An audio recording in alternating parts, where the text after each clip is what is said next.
Why won't you talk to me? I asked. I've decided not to talk to people I don't know.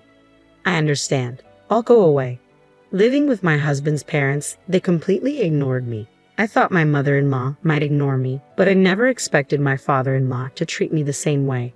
There was a reason why they changed. It was because my sister-in-law, who didn't like me, came back home. Since she returned, our peaceful life together turned upside down. Don't regret it, okay? You think I'll regret leaving? Think again, meanie. I packed my things and left my in-laws' house. Just 3 days after I left, there was chaos in their home. I met my husband at work. He worked in sales and often came to my office, and I was his main contact. As we spent more time together in meetings, I started to like him. He was caring and kind, tall, and not exactly what you'd call handsome, but he had a charming personality. He was well liked, but for some reason, he said he liked me, and we started dating. When we talked, he told me he grew up in a normal family with parents and a sister. I lost my parents when I was young and grew up in an orphanage. It was a hard thing for me, but when we started dating, I told him about my past. He said, "That sounds tough, but don't worry, I'll always be here for you." Not long after, he asked me to marry him. He always wanted our relationship to lead to marriage and quickly introduced me to his parents. When I told them about growing up in the orphanage, they listened carefully and reassured me it wouldn't affect our marriage. It made me really happy. They even said that my background didn't matter in becoming their daughter-in-law, which made me feel really good. But my sister-in-law, who was very close to her brother, seemed surprised, asking, "You grew up in an orphanage?" My husband had to scold her. Looking back, she probably didn't like me from the start. I didn't think much of it then, just assuming we were still getting to know each other. Before we got married, my husband and I talked about moving in with his parents. We thought about it seriously, but I decided to keep my job. My husband was going to be transferred soon, and although I considered quitting to move with him, my career was going well, and I had just been given more responsibilities at work. We discussed it and agreed he would move alone. After our wedding, I wanted to enjoy being newlyweds for a while. I even thought about visiting my husband during long weekends to have a May vacation together. Moving in with my in-laws right after getting married seemed a bit overwhelming, but my husband probably felt more comfortable living with them. Also, he might have wanted us to live together to ease his mom's worries. Since I lost my parents when I was young, I always wished for a family, so living with them didn't seem entirely bad. Besides, my in-laws had always been nice to me, and I grew to like them. It was tough juggling work and my role as a daughter-in-law, but having a family made me happy and complete. One day, my father-in-law came to me with a surprising request. It was the beginning of some trouble in our seemingly happy living arrangement. It happened when my usually anxious mother-in-law, who often acted bossy towards my father-in-law, was out shopping. I was getting ready to do some cleaning on my day off when my father-in-law asked to talk to me. "What's up?" "Well, I don't want my wife to find out, but I need to take time off from work." "Time off?" I asked, surprised. He explained that he'd been having problems with his boss and co-workers, and his health had gotten so bad that he had no choice but to take a break. My mother-in-law is a nice person, but she's always anxious and a bit over-worried. Living with them, I notice how she tends to fret a lot, and my father-in-law walked on eggshells around her to avoid upsetting her. He had always been on the thin side, but lately I realized he seemed to have lost some weight. It would have been nice if my mother-in-law genuinely cared about my father-in-law's weight loss.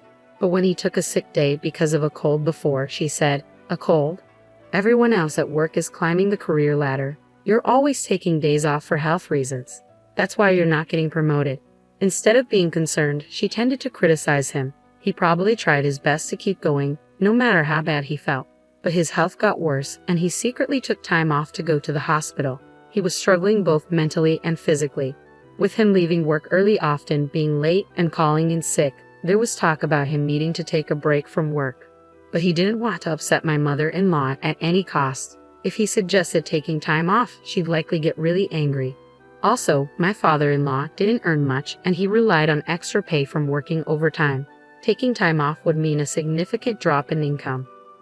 If he told my husband, he might tell my mother-in-law, so he came to me, asking if I could help with the bills. If I mentioned taking a break, she might even leave me, he said. Hearing that hurt, I was grateful to my in-laws who had accepted me warmly, regardless of my past in an orphanage. Wanting to support him, I decided to help him out during this tough time. Okay, I'll send you money every month. Use it for expenses. I'm really sorry. I'll try to get better soon and go back to work. Thank you so much. After that, my father-in-law continued to pretend to go to work while I sent money to his bank account for living expenses. My mother-in-law wasn't very thorough with checking her bank statements, so she didn't notice my transfers.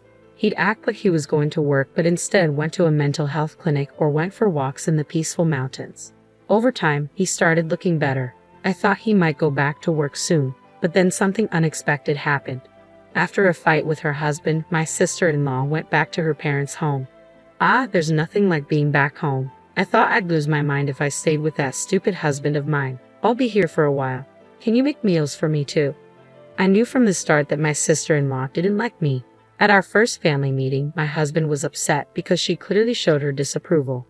During our wedding, she had a sour look the whole time and even told me straight out, "My brother looks great, but you. He could have married someone prettier." She openly judged me for being raised in an institution, saying it was embarrassing that I didn't have parents at the wedding. However, she got married before us and had already moved out, so I thought I wouldn't have to deal with her much. That's why I thought it would be okay to live with them. If she had still been living at home, I wouldn't have even considered moving in, knowing how she would treat me every day. I thought her stay was just temporary because of her marriage problems and expected her to leave in a few days. Even though she was stern with my father-in-law, my mother-in-law had never been harsh towards me. Even if my sister-in-law made mean comments, I believed my mother-in-law would defend me. But I was wrong. One day, when I came back from work, my mother-in-law's behavior seemed strange. "Is something bothering you?" I asked. She seemed distant, not talking to me like usual. When I asked her what was wrong, she said, "Did you know you've been talking about me behind my back?" "What? I've never said anything bad about you. You've always been kind to me, and I'm really thankful. Why would I say bad things about you? You've been acting like the perfect daughter-in-law, but you've been talking behind my back." "Whatever," she said, leaving the room. In the hallway, my sister-in-law was smirking. "Looks like you're not in her good books anymore. Did your true colors come out? Being from an orphanage, your background really does matter, huh? It's best not to gossip about people, you know." I haven't said anything bad about her. Oh, the neighbors seem to have heard everything. When I came back home after so long, they told me you've been talking badly about her all the time. What? Who are these neighbors? Well, it's been a while since I got married and moved out, so I kind of forgot their names. I never said any of that. Stop making things up. Oh, how disrespectful. Mom, she's calling me a liar and being mean to me, my sister-in-law said as she walked into my mother-in-law's room. After that, my sister-in-law's mean behavior got worse. She claimed I told her to sleep in the hallway and take the last turn for a bath because she's just a guest. She complained to my mother-in-law about every little thing. Every time, I had to explain I hadn't said or done any of it. But my mother-in-law seemed to believe my sister-in-law and be influenced by her. My sister-in-law stayed longer, making me wonder if she planned to stay forever. With all these worries, I went home feeling sad. I'm back.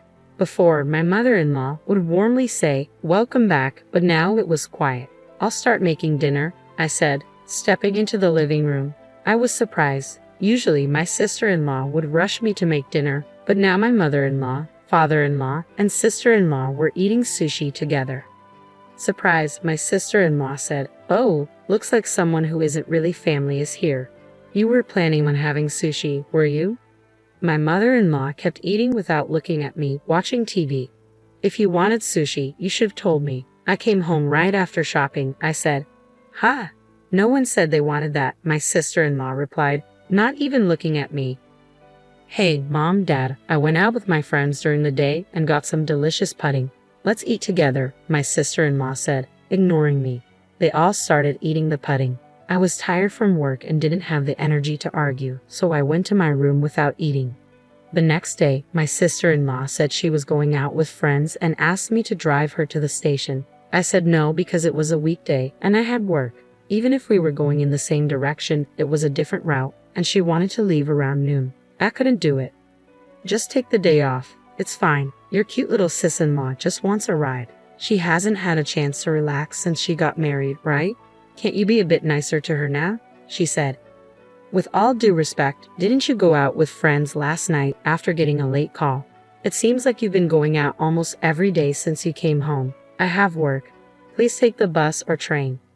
My mother-in-law and sister-in-law were talking quietly, but I was done and left for work. However, that night, the event that made me decide to leave this house happened. I got delayed at work and came home after buying groceries, expecting to face some criticism. It was raining heavily when I left the office, and I got soaked just getting in and out of the car. I wondered what nasty surprise was waiting for me tonight. But when I got home, they were all eating takeout again, just like the day before. No hello, acting like they didn't see me. But I was used to it. I looked out into the courtyard from the hallway and saw something in the middle of the garden. Looking closer, I saw it was my stuff. My designer bag that I bought with my first paycheck, shoes that were a birthday gift from my husband, and even my work computer, all wet. I was shocked, and my sister-in-law said with a smirk, "Having the strangers' things in the house grossed me out, so I threw them out." Flaunting a designer bag like that, how arrogant of you. Neither of my in-laws said anything about her terrible behavior. Why didn't you stop her? Have I done something to you? Do you really believe her lies about me bad-mouthing you and bullying her?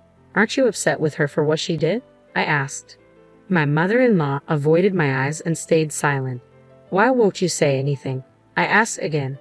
I can't talk to strangers. I can't be friendly with someone who's not family, my mother-in-law replied, not even looking at me. My sister-in-law grinned, waiting for me to respond. Wait, where's my father-in-law? I've been the one supporting him during his time off. I've been the one handling finances in this house. I did it out of gratitude, but shouldn't he stand up for me now? Surely he'd be on my side. Hoping for his support, I looked at him, but he walked past me without a word and went into his room. That was it for me. I see, I've had enough. Oh, are you upset? I'm sorry. Honestly, I never liked you from the start. You know, being from an institution and all. Just don't regret leaving, my sister-in-law said. As if I would. Good riddance, I replied. I packed my things and got ready to leave right away. Only my father-in-law seemed worried because he relied on me financially. But even he didn't try to stop me or speak up for me. I was done with his indifference. Although my husband's work assignment was far away, I just wanted to get out of that house as soon as possible. I quickly got into my car and drove to him. I never talked to my husband about any of this. I doubt my mother-in-law told him about my sister-in-law coming back home. If he knew, he would have reached out to me because he knows I don't get along with her. But my husband never mentioned anything about my sister-in-law in his calls or messages. I never doubted my husband's behavior before, but maybe she's manipulating him, feeding him lies about things. Even now, as I go to him, he might treat me the same way they did. My heart was heavy, feeling suspicious even toward my husband, whom I trust the most. If he's siding with them, maybe divorce is the only option. That's how distressed I felt. When I arrived at his out-of-state apartment, he hadn't returned yet, probably busy since it was the end of the month. As I waited, my husband came in energetically, maybe noticing the lights. What? You're here. You should have told me you were coming. I would have come back sooner. What a pleasant surprise. No, just seeing your face, he said with a big smile. Seeing him happy to see me after all that happened at my in-laws' house, mixed with relief and humiliation, and I could have pulled back my tears. What's wrong? Did I do something? Seriously, what's going on? He asked, concerned. It seemed my husband had no clue about the treatment I endured at his parents' house. I gathered myself, knowing I needed to explain everything clearly to him. I started recounting everything. How I've been financially helping his father who took medical leave without telling his wife. How his sister returned and was now staying at their parents' house. How she lied about me to his mother, turning her against me. How they treated me like an outsider, ignored me, and even ruined my belongings by leaving them out in the rain. Through tears and pauses, I poured out everything to him. Finally, I made it clear that I couldn't go back to that house ever again. And if he couldn't support me on this, I would want a divorce. My husband apologized for being too focused on work and not checking in on me more often. He regretted his family's behavior towards me. He assured me I didn't have to go back there or even talk to them again. Even if I forgave them someday, he was firm about cutting ties with his parents and sister. He also promised not to provide any more financial aid to his father. That night, I felt a huge weight lifted off my shoulders. The tension I'd been carrying melted away, and I slept peacefully by his side. After leaving my in-laws' house, I never went back. Commuting from my husband's out-of-state place wasn't practical, but I had already talked to my company about working remotely. My job didn't require me to be in the office all the time, and many of my colleagues worked from home too. Although I still had to visit the office a few times a month, some colleagues lived even farther away, so working remotely wasn't a problem. Living with my in-laws and dealing with my sister-in-law's bullying, I hadn't truly experienced married life. But now we could finally live like newlyweds. As I set up my remote workstation, as expected, my sister-in-law contacted me. It turned out that the day after I left their house was my father-in-law's payday.